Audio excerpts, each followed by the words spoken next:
place for notes, Talmadge, or Yeah, but actually I've got a computer there.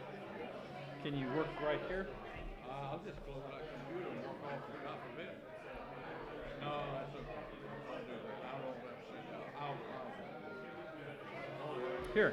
No, wait a minute. No, Hold on. just leave it Right alone. there. Right there. Leave it alone. We'll put it right there. Now, let me just go ahead and make sure this isn't going to do anything funny on you. I got it. Don't touch Okay. it. That's good. I don't know if the settings are correct, so if it gets closed, it may shut off. It's okay. We're not going to close it. It's Okay. good. We're good. When the lady says, We're ready, Kathleen, when you are.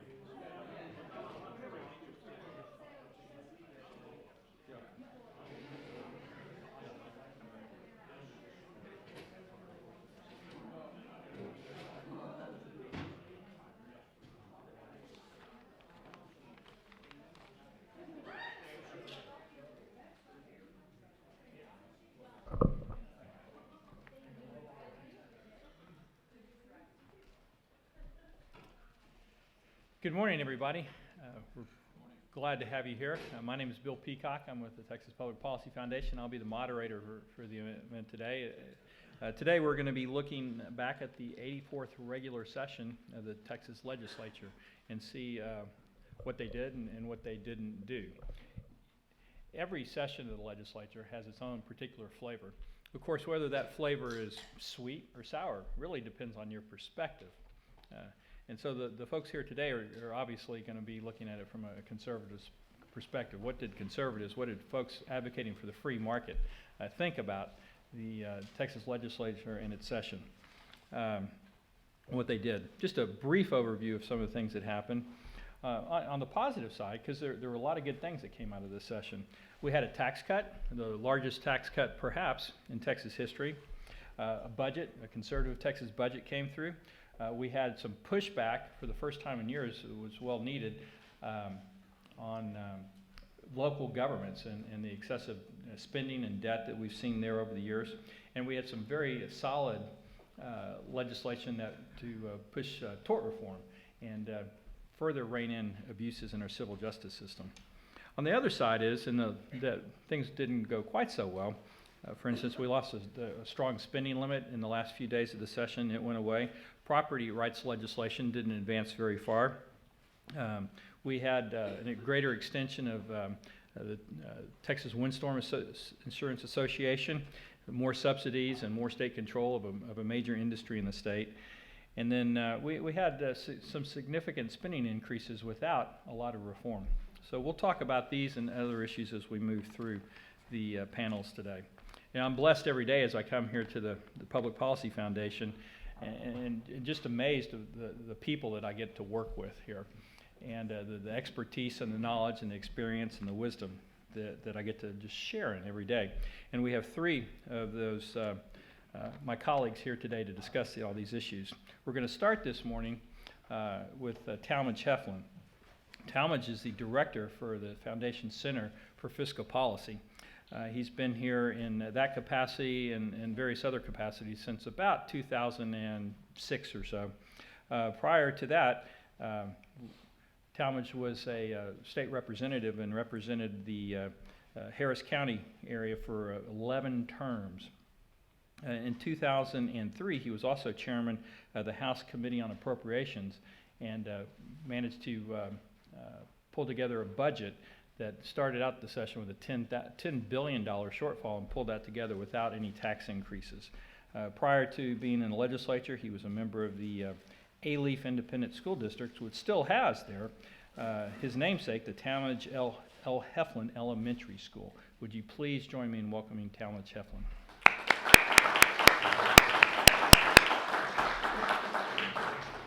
Thank you, Bill. Thank you all for being here today. We're real pleased that we didn't have to travel far to get here today. This is a traveling primer, one of the events.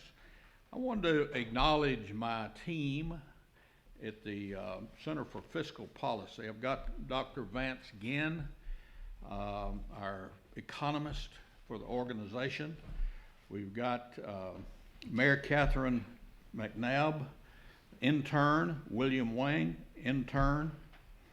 And then we got 2 vice presidents that we pull from time to time in fiscal policy, Bill Peacock and Chuck DeVore. Now sometimes Bill starts complaining a little bit about what we're writing and that we're just too positive. So what we do is pull him into an article to get the facts straight. Bill has, you've heard over the last several months about the real Texas budget and the conservative Texas budget that we put together in 2014 so that the truth would be known about current spending, and then what we would expect to happen. Oh no, I didn't mean to do that, Kent. I hope it recovers. Close your computer. At any rate, Bill was one of the real driving force behind that effort with Dr. Ginn, and it was a good document to prepare the legislative process for 2015. It put on the table the numbers that we expected the budget writers to achieve before the agencies started putting their request in. We hadn't done that before. And I believe that that's one of the reasons that we saw the budget that was put together that met our expectations.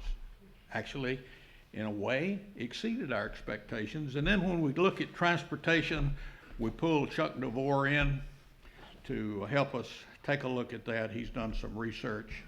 And then, of course, I'll make a comment or two about the Center for Local Governance, some of their efforts, and we're glad to have James Quintero, the director of that center, here to keep me honest in my comments today on that.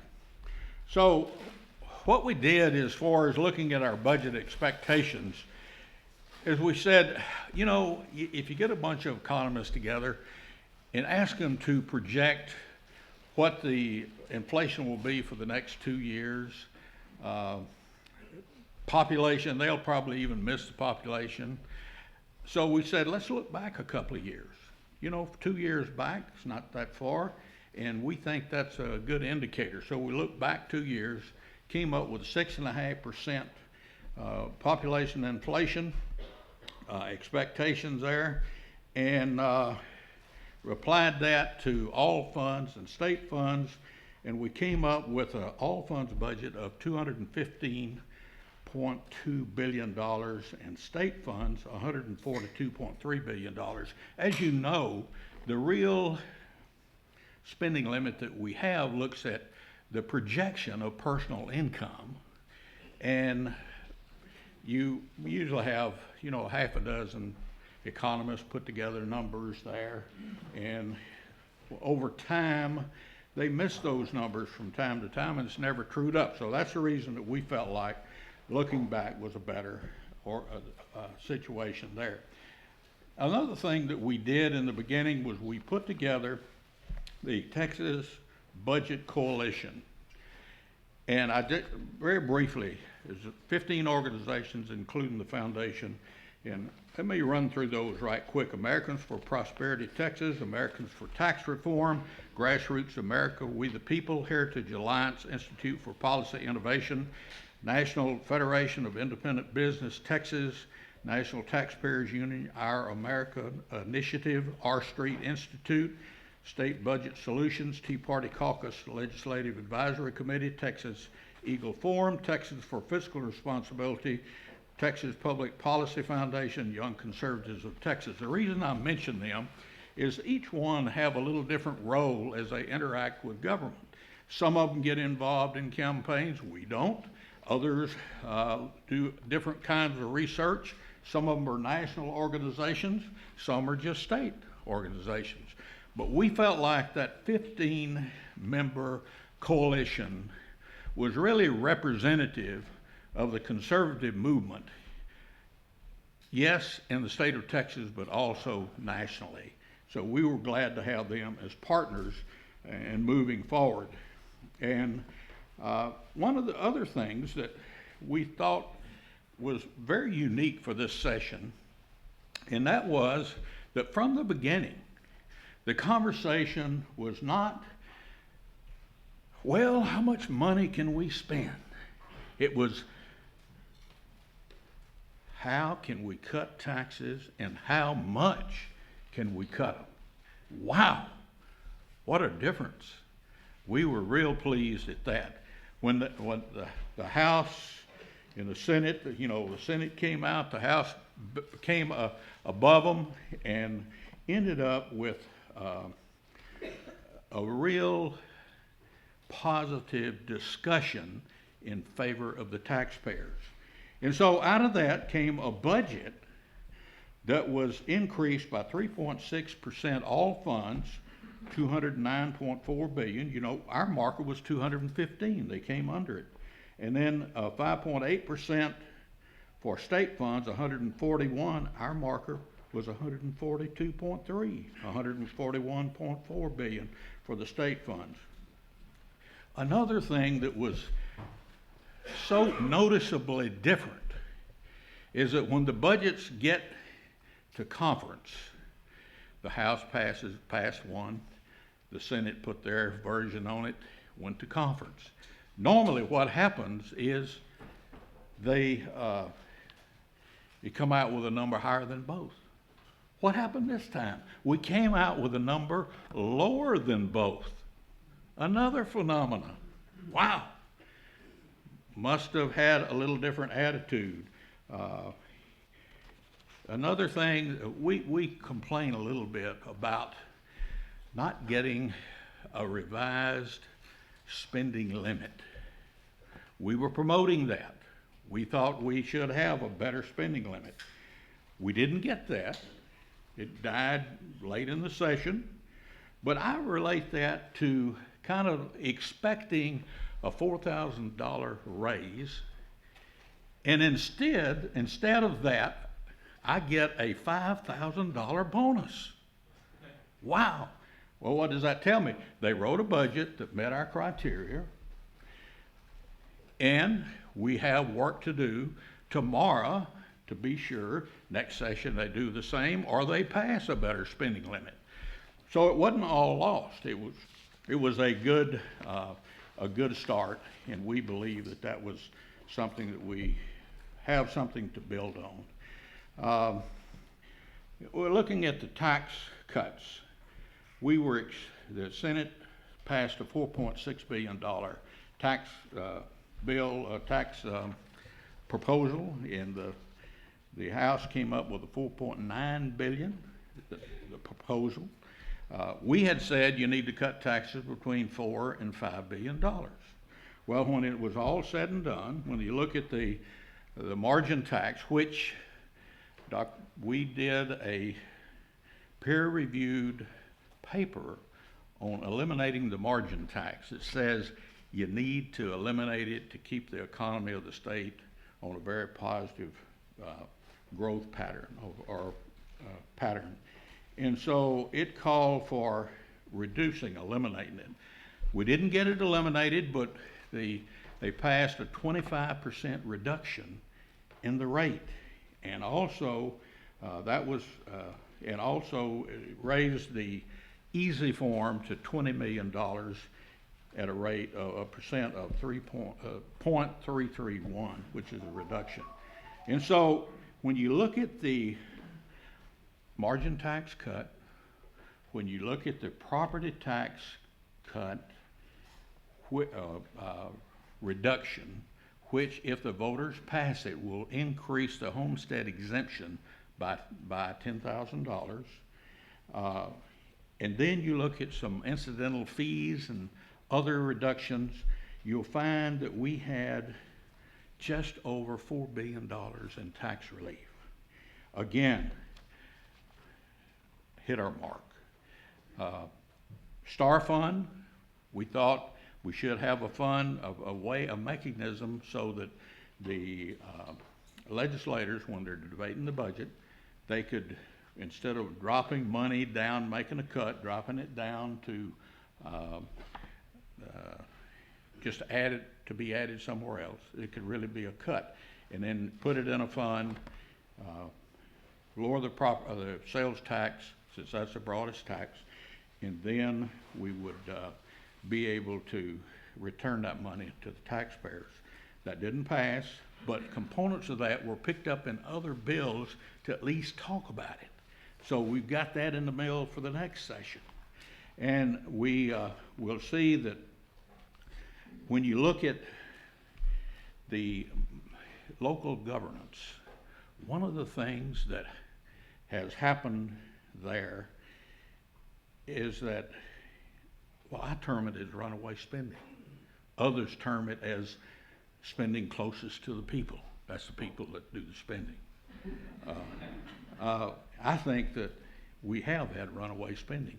So we saw there that it had to have a supermajority if they went above the current revenue that was coming in. They had to have a supermajority to pass that, to collect, to spend that money.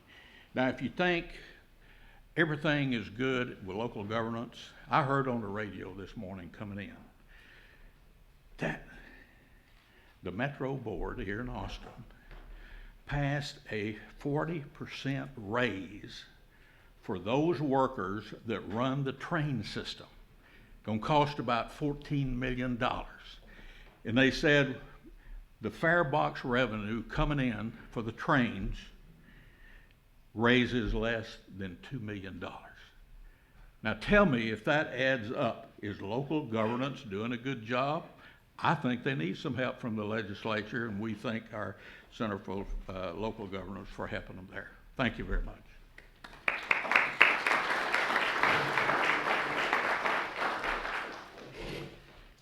Thank you very much, Talmadge. Our next speaker this afternoon, I think we've moved into afternoon by now, yes we have, is the Honorable Kent Grusendorf. Kent is the director for our Center for Education Freedom. He came to us to work on this issue of school choice this session, and we are very grateful to have him and his associates working on this. Before this, actually, Kent was very much involved in the most recent school finance legislation that's pending before the Texas Supreme Court these days, working to get an alternative viewpoint into that case and helping to make the case for true efficiency, which means more results, better results for less dollars into that process. Prior to that, he was a state representative, represented Arlington for 20 years in the Texas legislature, and was also on the State Board of Education. And in his last 2 terms in the legislature, he served as the chairman for the House Public Education Committee, where he carried a lot of educational choice, accountability, and improvement initiatives for multiple governors and to greatly improve public education in Texas. Would you please join me in welcoming Kent Grusendorf.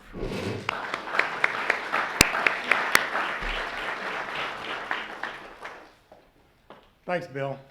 And it is afternoon, isn't it? How y'all doing today? Hey, did you see this little brochure they handed you as you walked in the door today? There's 7 key words in there that I'd like to call your attention to. There remains a great deal to do. That's what TPPF is all about. I want to thank you for your being here today and for your participation with TPPF. But I want to talk to you a little bit about education today. I want to talk to you specifically about the Center for Educational Freedom that Michael Barba and I have been working on over the last year. And I'm not going to go through this list, but you can go to our website and see a lot of the publications that we've issued over the last 12 months, some of the things that we've been working on. And those publications are mainly targeted towards these 3 goals. We want to provide universal school choice in the state of Texas. We're behind the curve on school choice. We want to allow teachers not only to open and operate, but to own their own schools, make them real professionals. We want to find other efficiencies in education. Bill alluded to the litigation effort that's keyed on the term, key word in the Texas Constitution an efficient system of public free schools. We did find a couple of little tidbits of success on that front in the legislative session. Unfortunately, the first two items on our goals, we had hearings, but no laws passed in support. The two things that we did sort of get a little bit of progress on this year was the grading system A to F on campuses and the expansion of university charters. Previously, university charters were limited to the county that the university was in. Now they can expand statewide. So a little bit of, why do I, a little bit of progress there, but really, why do we want to talk about these goals? You know, what's important about it? Aristotle said the fate of empires depends upon the education of youth. Really, in my opinion, there's nothing more important that we do in state government than educate our kids. Because what's society going to look like in the next several decades is what happens in the classroom today. Very critical, I think, to our future. And look at what's happened in the state of Texas. Do you realize that 1 out of 4 ninth graders today will never graduate from high school? That's a huge loss. 1 out of 4, folks. Did you realize that out of those 3 that move forward, when those that go to college, about half of them are going to have to be remediated once they get to college. Truth of the matter is, the current system is failing hundreds of thousands of Texas students. So we've got to do better. This is a little personal note I add to this. What about social studies? What about history? They did a survey, national survey. 42% of 18 to 29-year-olds believe that socialism is a superior economic system. Where the blank do they get that information? That defies everything we know about world history. And where are we as a nation? Out of 36 industrialized nations, we're dead last in math, folks. We're 28th in science out of 36 industrialized nations and 25th in reading. That chart's embarrassing, folks. We're living in a global economy. We've got to compete with the entire world. Where are we going to be in the next few decades? We cannot continue on this route. We have to make a change. But compared to those 36 nations, I think all but 1 or 2 of them spend less per child than we spend in America. So money's not the solution. Money's not the answer. We're doing something wrong. But we turn to higher education. Most people think that we've got one of the best higher education systems in the world. We've got kids from all over the globe that want to come to America to go to our college and universities. We've got great public universities. We've got great private universities. So what's the big difference in K-12 education and higher ed? The main difference is universities compete for the students. Every university doesn't have the best medical school. Every university doesn't have the best engineering school. Kids can select the schools that best meet their needs. They have choice, the freedom of choice. That's what's the big difference in higher ed and public education. Now, going back to public education for just a second, and Bill alluded to this. I've been involved the last 4 years in the lawsuit, in the school finance lawsuit. We've got 2/3 of the school districts in the state of Texas using your tax dollars to sue you for more money. There's something wrong with that equation. That doesn't really sound right to me. They spend about $60 billion a year of your money, and they siphon off some of it to sue you. Well, let's see. We keep hearing about the cuts in education. Now, if we look back, and Michael put this chart together actually. We look back since 1972 at spending in the state of Texas. Now, this chart is adjusted for student enrollment growth and for inflation. If it weren't adjusted for those two things, it'd be almost a vertical line. Still a pretty steep increase in spending. Big increase in spending. But look at that bottom line. That's SAT scores. So what have what have we received for the additional money that we put into education? We've got to do better, folks. It's absolute necessity. We have an opportunity to make Texas number one. There are things that we can do. And the key solution to our education crisis in this state and in this nation is school choice. In fact, Dr. Herb Wahlberg called the Taxpayer Savings Grant School Choice Program the last best hope for American K-12 education. We're behind the curve in the state of Texas, unfortunately. We lead on so many fronts. But look at the states. The red states on this map have some form of private school choice. Look at that big white blob down on the bottom. That's Texas. We should be embarrassed. Looking at we often hear from people that are opposed to school choice that the results are mixed. So if we looked at the empirical studies that have been done around the nation on school choice, and by empirical studies, I mean, double-blind studies where you really don't know which, kids applied and kids accepted, and compare those kids, how they did.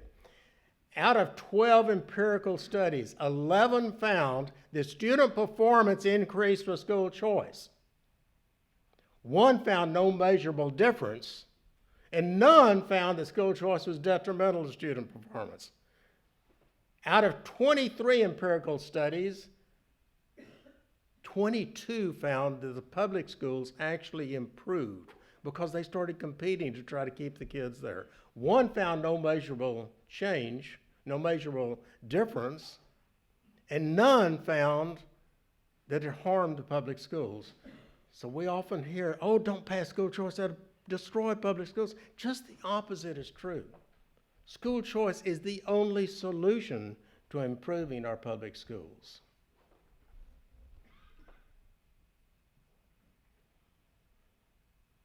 You sort of wonder why we haven't done the right thing.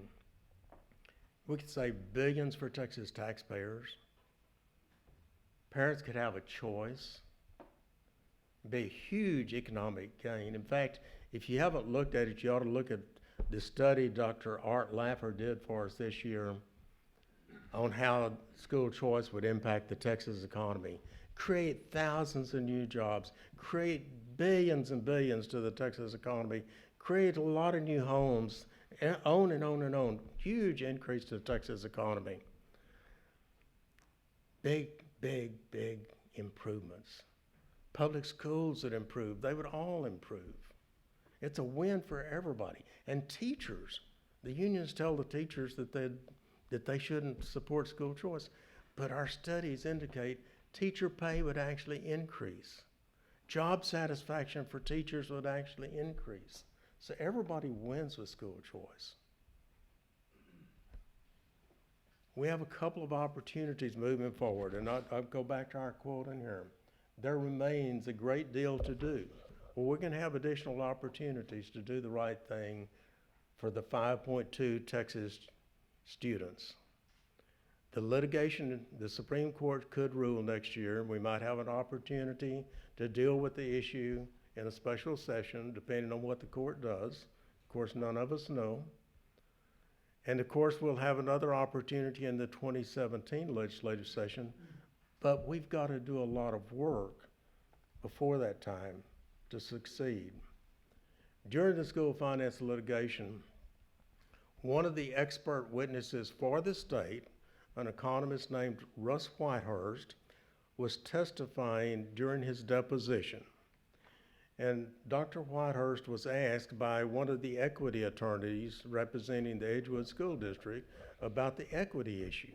Dr. Whitehurst's response was, if you want true equity, you spend about $9,000 per kid in the state of Texas today in maintenance and operation expense. Just give every kid a $9,000 voucher. That's what gave you true equity. We've had 30 years of litigation over school finance, over school equity, over more money for schools. The real solution is to talk about what's not equitable for a school district. That's what all the litigation's been about. But we need to be talking about what's equitable for Texas students. Dr. Whitehurst hit it right on the head. We must do better. We can do better, folks. Aren't we all proud of Texas? We've done so much on so many fronts. We're a leader on so many fronts. But on school choice, we're behind the curve. We've got to do better. Thank you for being here today. Thank you for your support of TPPF.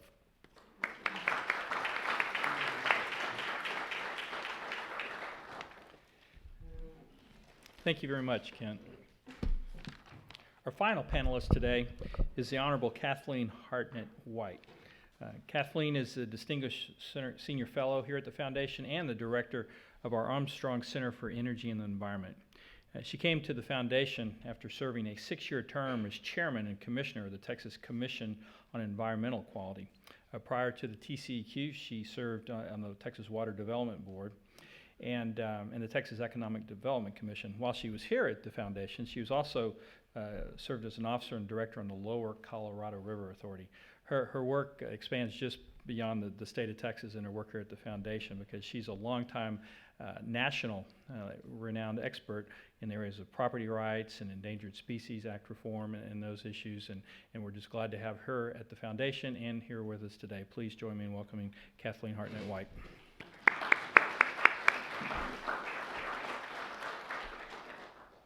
Thank you, Bill. I can't begin by thinking about the rains. Water, of course, is an environmental issue. And I don't know whether that many people get this, but having served for 5 years on the Lower Colorado River Authority during, it wasn't the most prolonged drought, but it was the most acute and intense drought. Anyone in Austin lived through it. Its hallmark, the 1,700 homes that burned in Bastrop, one very dry Sunday before Labor Day several years ago. But aren't we glad the lakes weren't filled with all the rains we've had? Do you know what we would have had in downtown Austin? Just a comment. Before I begin, just to respond to things about this last session, I want to recognize the policy analyst that works with me, and there she is, and Lee Thompson is her name, and if you don't know her, please get to meet her. She joined TPPF and in partnership with me in early January, and she's a lawyer, incredibly capable and engaged in the legislature and productive, and it has just been a delight. So I really want to recognize her in everything I do. Thank you very much, Lee. This legislative session in the arena of energy and environmental things was really much like the previous 83rd session from my perspective, but those two are different than I would say the last 15 years. And what I noticed was actually a significantly fewer number of bills, like from 150 to 20. That's a big difference. That I would call environmental bills that created some sort of new regulatory authority in the state. There really weren't. The environmental bills, and I'll refer to several of them down here, which did pass, were bills, I think, that intended to not reduce environmental standards, but really streamline the heavy, lengthy administrative process that goes on that can stymie incredible opportunities for economic growth that Texas has, made by the shale boom, and also slowing down now for more than a decade the interest in developing additional sources of water supply. And there were very few with a regulatory edge. There were very few in any way expanding the regulatory authority of state government. And I think there's a reason, and the reason is important. I think that in the last 7 years, we have seen on the environmental front an unprecedented expansion of the power of federal agencies, and a deterioration of the science supporting that, where EPA is literally measuring benefits from reducing given pollutant air quality approaching zero. You know, there are some things like we call it an environmental award particulate matter, which is well, it's not just dust, but fine particulate matter is smaller than the diameter of a hair on your head, but that we will always, in that we live on a planet, much of the surface of which is soil. We will always have. In your homes, particulate matter concentrations are perhaps 3 or 4 times higher than they are outside, but EPA wants to approach near zero. And I use that just as an example. That kind of federal reach, I think, has really, in some ways, united the legislature beyond partisan issues of really wanting to more resist federal encroachment than expand state government. So it's the encroachment from the federal government is heinous, but I think the state has had a very healthy response. An example of a very important bill, if you read it, I think it would make you very, very bored, but was a very important step forward. We have now, because of the oil and gas shale boom, opportunities in Texas for unbelievable economic growth. The many petrochemical industries and other manufacturing, tires, the plans and applications for permits for very, very large expansions or entirely new facilities, $5 to $7 billion facilities that will employ maybe 2,000. Well, you have to have any number of environmental permits for that. And if you can imagine the complexity, some of the single air quality permit for, let's say, and I'm thinking of a plant, very large $5 billion ethylene plant in the Fort Worth region, is hundreds to thousands of pages. They're volumes like this that you have to just set. That's the air quality permit. Texas was, although I think pretty streamlined, we like to think that we are reasonable regulators, but had a number of legal requirements created by our legislature that could very significantly extend the length of the permit process. Again, sounds dull, but your financiers can back out if you don't know whether you're going to get the permit or it's going to take you over 2 years to get a permit, rather than, as in Louisiana boasts, it can do such permits in a year. And this was a long-sought reform, but it has to do with the process by which people can challenge the state agency in issuing a permit. And that process has been refined, and I think should shave off a year or a year and a half off permit timeframes. Again, it doesn't sound exciting, but to do so was very controversial for the last several years, and it in fact did get done. The water bills, which I have most interest in. We had Senate Bill 1 in 1997, I believe, which created this very successful regional water planning approach to maintaining adequate water supply to meet growing demand. Then we had Senate Bill 2, which had much to do with the authority in local groundwater districts. Then we had Senate Bill 3, which was on environmental flow requirements in water rights. And the previous session, the 83rd, we had a financing bill, Senate Bill 4.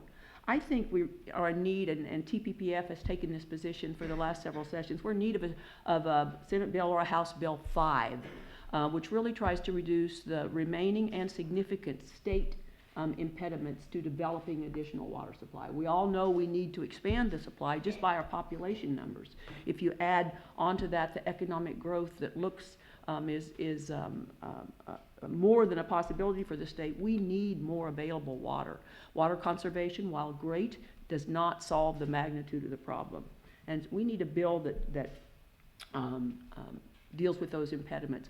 There were any number of water bills this session. I think perhaps a slight increase. Most of them were nips and tucks. None of them had this broad view that all these previous state water legislation had that really tried to fix a variety of things. Most of them didn't pass. One bill did pass, and again, I think it takes the same tack as some of the other legislation I was talking about to facilitate economic development of water that's about groundwater. Groundwater, water rights, Texas water rights to me are very fascinating. They may not be to a large group. But in Texas, and we assign rights to surface water differently than we do groundwater. Groundwater, Texas now, with new law and very powerful Texas Supreme Court case, Texas grants real private property rights to the water in the ground to the person that owns the surface, the same manner in which Texas approaches rights to mineral interests. And in the 82nd session, this has been in state law for for decades and decades. But the 82nd session, a bill was passed to, in fact, reiterate that this is a real private property right. The state cannot deny you of complete use of that right without having constitutionally taken your property.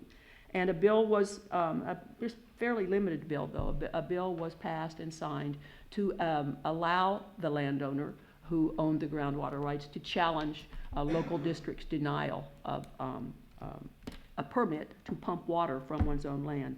States kind of divided on this. Certain groundwater districts, I think, are interested in facilitating development, which meets all other laws, but a lot of the state has a fear of running out of water. They're complicated issues, but I think it's important that Texas in the next session really tries to get a hold of this. The most interesting issue in the session, and one that remains unresolved, again, is of federal origin. EPA has a proposed rule expected to adopt this summer, which is the most far-reaching environmental rule I have ever seen, and I'm not alone. I'm not exaggerating. Everyone that writes about it, it's like, This rule, among other things, it would mandate a complete overhaul of the entire United States system of electric power. A reasonable regulation under the Clean Air Act wouldn't even envision that, but it would say that power plant, inside the fence around that power plant, has to reduce X emission by, what amount, but it was very specific and limited. For a few anecdotes about this proposed rule, called the Clean Power Ban, which I think is a misnomer. I named the paper I wrote on it, EPA as an overlord of U.S. electric power, sweeping federal power.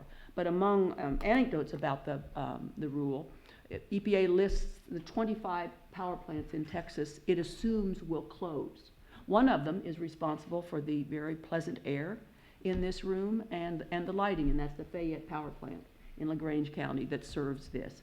And its reasons for closure would be it could not meet the, EPA is assuming it cannot meet the required reductions of carbon dioxide. Just because I was a little close to that when I was at LCRA, who operates that. LCRA in the last half a dozen years, maybe longer, maybe 10, has spent 400 to 600 million on environmental retrofits for that plant to make it meet these stricter and stricter requirements from EPA. So just an anecdote there. The act poses very grave, the rule poses very grave questions for the state, because to comply with the rule, and the rule assigns the obligation not on individual power plants, but on the state of Texas, the state would either have to violate existing law, or it would be forced to change law, because the states have primary authority over electric utilities and electric grids in our state, ERCOT at least. The compliance with the rule would require the state either violating its own law and constitution to implement a rule about which there's nothing in federal law under the Clean Air Act, and which many think would fully violate the separation of powers in the U.S. Constitution. We had hoped there were bills in the legislature to, as some people summarize, just say no, that the state will not even try to comply, because this is a law totally outside the bonds of federal, state, statute, and constitution. There were resolutions that articulated the same. A number of states have passed those, but they did not pass in this session. I think there is what do we do? Not complying, there are federal remedies to states who don't comply. We want to comply with federal rule, which carries the force of law. But this remains an unresolved issue, and EPA is expected to adopt this rule in this summer. I think it's in August. But to give you an example, just a few other specifics, the rule impacts Texas far more than any other state. Texas produces the most electricity of any other state, 11% of the nation's electricity, for good reason. It's the size and vitality of our economic sectors. The rule envisions Texas would increase its current renewable energy, and if you don't know, we have installed 12,000 megawatts of wind power, which is far more than any other state in the country. EPA's rule envisioned we will increase that by 150% in perhaps by 2020. And as I mentioned, it envisions, I don't think I said this, that we will go from we will go from a mix of energy sources that we use on the electric grid, natural gas, coal, that we will be predominantly 70% natural gas and the remainder from renewables. Very, very awesome. But I would conclude by saying I think this state should be proud that it again, and I'm thinking of Kent's presentation, we lead the country in so many ways. One ways we do is yes, that our economic growth has been accompanied by more rapid reduction of genuine air pollutants than any other state in the country. So we have also succeeded in that. EPA has upped the ante beyond anyone's imagination, but I know the state will be filing papers in the courthouse when this rule is adopted. Thank you very much.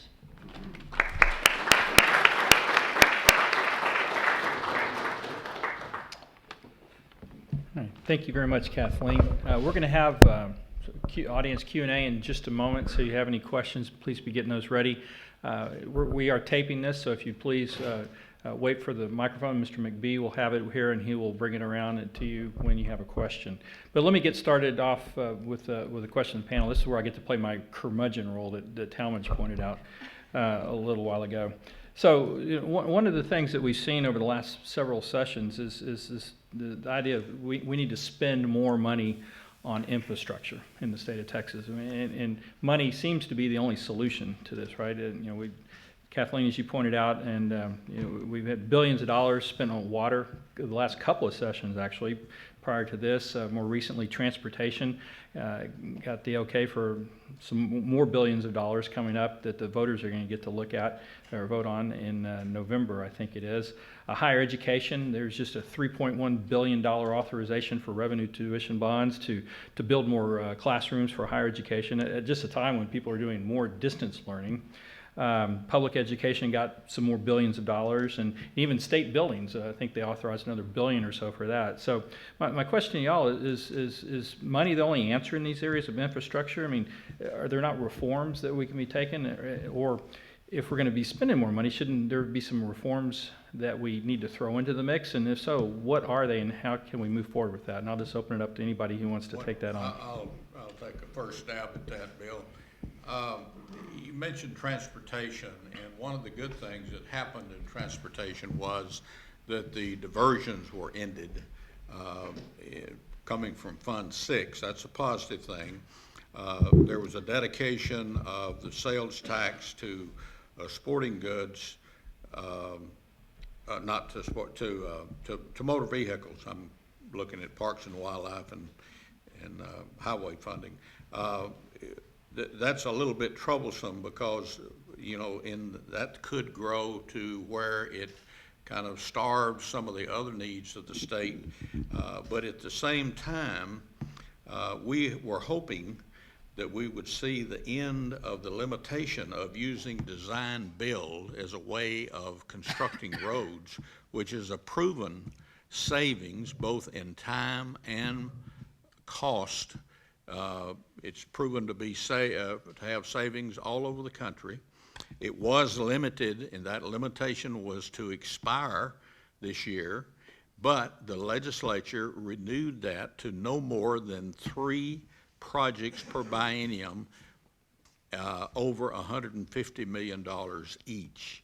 Now, why in the world would we not go ahead and open that up and allow the agency, when the design build was beneficial, to go ahead and use that?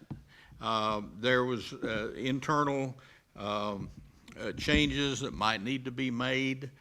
There was no reform in those areas. So I think that what we will see, and we'll have to see how it plays out, but more money into transportation, but no real reforms to get more concrete for that money, and that's what we're looking. We're looking for more mobility, but we didn't see anything, any changes made that will guarantee us more mobility as this additional money is spent. So that's just one example, I think, of where we fell short on opportunities. Great follow-up question, Bill. As I indicated in my presentation, we've increased spending dramatically in public education over the last 30, 40 years. Dr. Eric Hanushek, probably the foremost expert in the entire nation, economist who studies school finance, testified at trial, and he did this fancy regression analysis of all the schools in the state of Texas, all the kids in the state of Texas. He found absolutely no relationship, zero relationship between spending and student performance. None whatsoever. The truth of the matter is, monopolies are not very effective at allocating resources.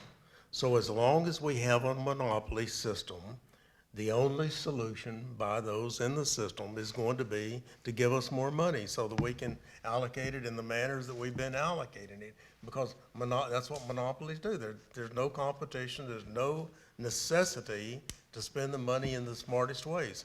We have a system where the superintendent's testified it's almost impossible to fire a bad teacher. Well, what's more important to the education of a child than having a good teacher in the classroom? But yet we design a system based on political principles, where political principles say, hey, we've got to protect our employees. So the employees come before the kids. So no money's not the answer. One last point. There's a group in the state of Texas that's done some pretty sophisticated analysis on school spending. We've got 1,000 school districts in the state of Texas. We've got districts that spend a lot of money and districts with almost identical demographic populations who spend a lot less money and get better results. So that relationship, even if you compare per student basis, the way Dr. Hanushek did it, or on a school district basis, like they've done it, there's no relationship. But they found that if the rest of the state allocated the resources the same way that the top 50th school district spends its money, the state of Texas could save $3.5 billion per year. And of course, if you say, hey, if they allocated at the rate that the most efficient district spends it, it'd be even huge, probably $10, $12 billion a year. So there's a lot of money to be flushed out of the system that we currently have, but the only way that you're going to get that efficiency is through market forces. I'd like to answer that in kind of an inverse way. Instead of state expenditure, what federal actions, what costs, federal obligations will impose on the state. We have a very competitive electric market in Texas. Bill Peacock is our expert on that here. I think it's called the most competitive, the way it works. So we don't pay, the state does not pay electric utilities to build a new power plant. Those are business decisions made by the private utilities. If EPA's Clean Power Plan rule is implemented and adopted, we will not have an electric market. I mean, competitive electric market. It will be eliminated. And one could get, over time, what goes on, this is happening right now in England and Germany, where they are pursuing a grand scheme to reduce CO2, like analogous to EPA's Clean Power Plan. There, in Germany, just the subsidy part this year is $32 billion. Their coal and gas-fired plants closed down, not because regulation forced them to shut down, because they couldn't compete with the subsidy. And now Germany's having to subsidize them to come back online, because when you put that much wind and solar electric generation on the grid, you have to have backup, like a car idling, waiting to go. So the massive costs that sort of the federal takeover would put on the electric sector in Texas are just amazing. Okay, thank you very much. Any questions? Ask us? questions? I'm sure we've got somebody over here, right over here. Thank you. A question for Mr. Grusendorf on education. So the suggestion of giving each child $9,000, it's a very interesting one. Are we, any other state doing that, any other country doing that? And what would that actually look like if we were to do that in Texas? Would there still be school districts? Would there still be school boards? Or what is, I know it would be a radical What does school change. choice look like? Yes, yeah. Good question. Yeah, there's, in fact, there's like 45 private school choice programs around the nation, like I said on the deal. So there's a lot of states doing some form of school choice. I often compare it to medical care previous to Obama trying to mess it up. But we have private hospitals and public hospitals. If you needed a brain surgery, you're going to care whether you go to a public-owned hospital or a privately-owned hospital. You're going to want to go to the hospital that does the best job with that particular kind of surgery. So I think we think in terms of the current structure just because that's what we're used to. That's what we've lived with all our lives. I don't think it would look a lot different than the medical industry where you have private and public providers. I don't think it would look a lot different than higher education where you have public providers and private providers. So sure, you'd still have school districts. But, the question is, does that money belong to the school district or does it belong to the people that pay the taxes? The truth of the matter is, why do we call school district board members trustees? Because they're holding that money in trust for the kids. So it's really the money that belongs to the kids. So all we're talking about with school choice is allowing that money to be used in the most efficient way to benefit the kids instead of in the way that most benefits the institution of schools. Other questions? Anybody? Yes.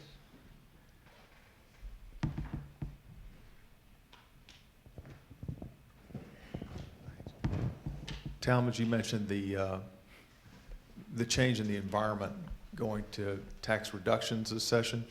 How much of that would you attribute to the new leadership versus other dynamics, and what would those dynamics be?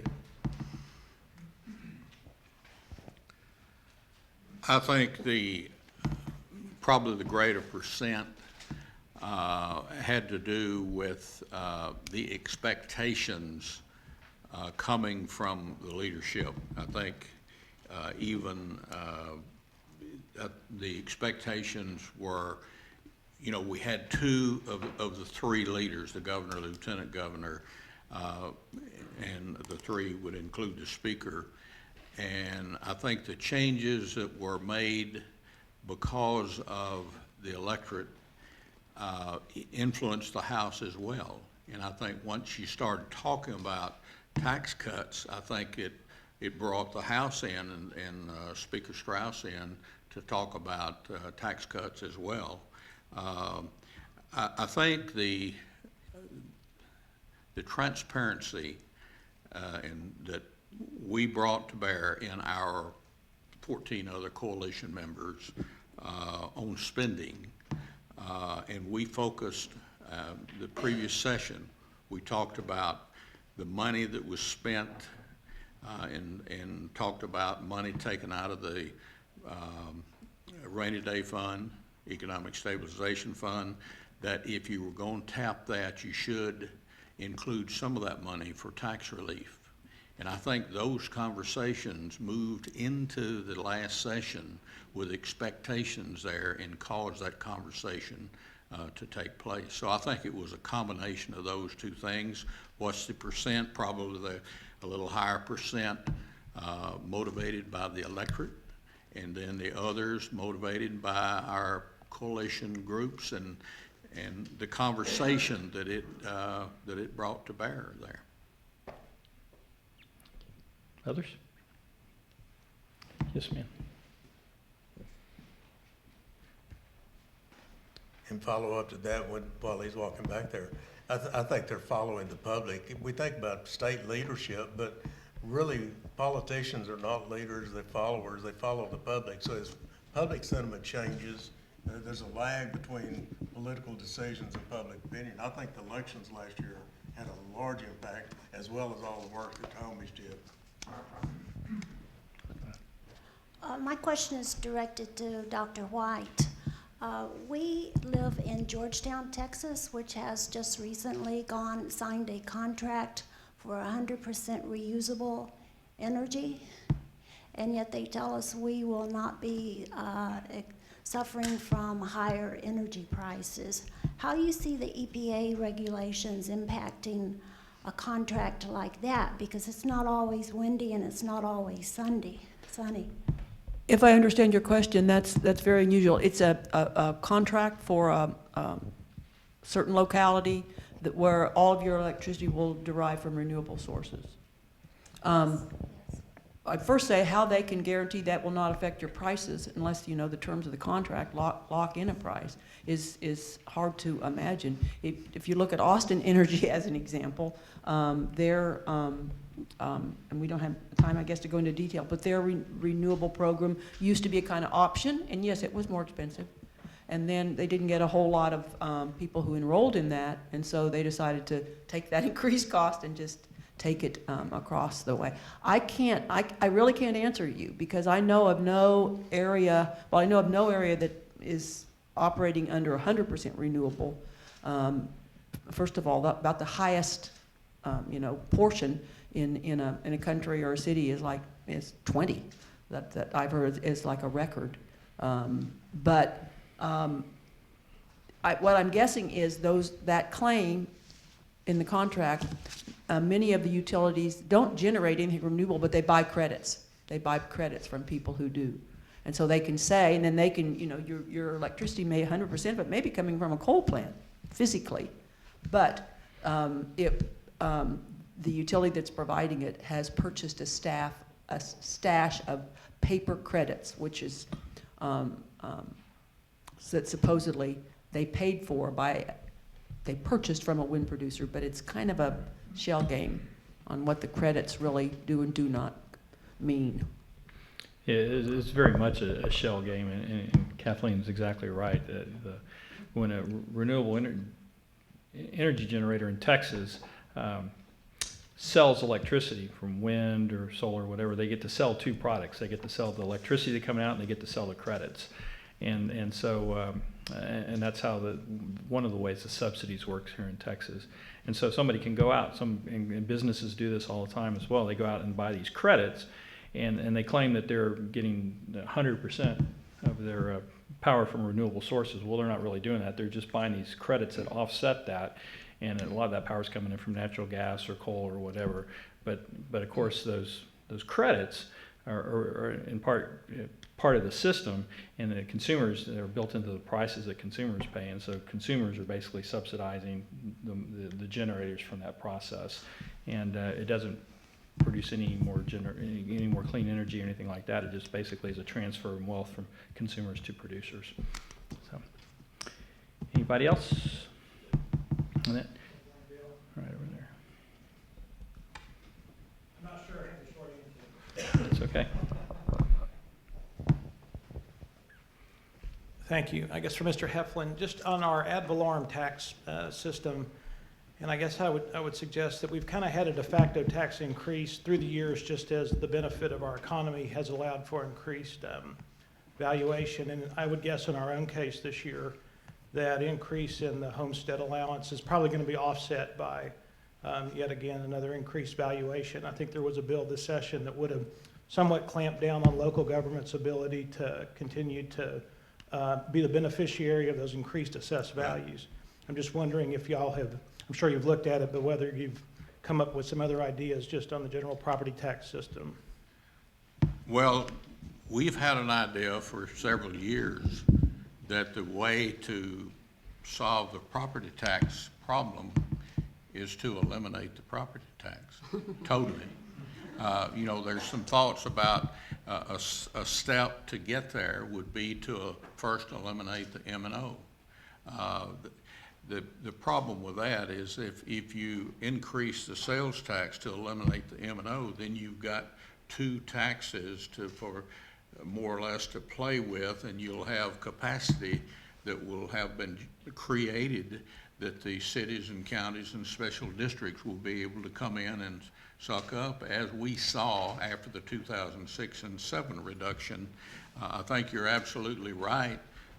The homestead exemption increase, assuming the voters pass it, and I believe they will, I think will be probably short-lived in that the increase in values will overrun that and overcome that. Besides, the fact is that only those people that own the homes will be beneficiaries of that. Our local governance is continues to look at property taxes, and but you know, you can tinker with it. You can put some safeguards in, like the bill you referred to had made some effort in order to keep that from being mitigated, you know, so quickly. In time, it would have as well.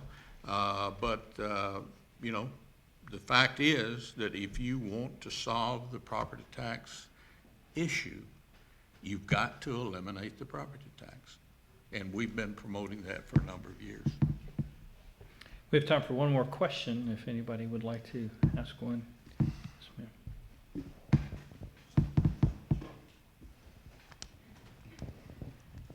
ma'am.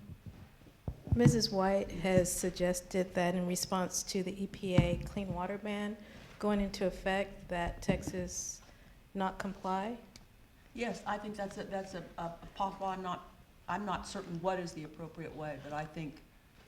My question is that what the governor says he's going to do? There's no, from what I understand, which is just any public statements that the governor or other state leadership, their path is unclear at this point. They are really analyzing it. And it really is a very difficult, kind of grave decision for the state. So I think that delay in deciding what is the best way to respond is understandable.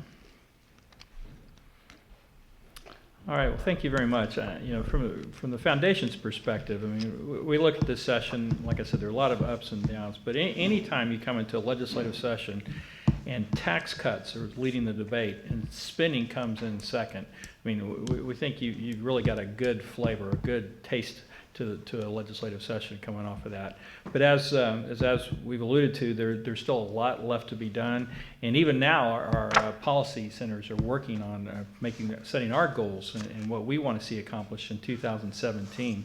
And within the next couple of months, we're going to be starting our research and moving towards that end. So we'd love to work with all of you here and join you in that path as we go through this interim and as we're getting ready for the 2017 Texas Legislature. Thank you to our panelists, and thank you all for being here today.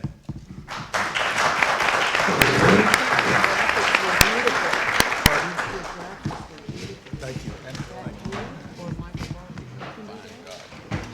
did most of them. Michael did that chart. I'm sorry, I wasn't going to make it. I feel like I just wanted to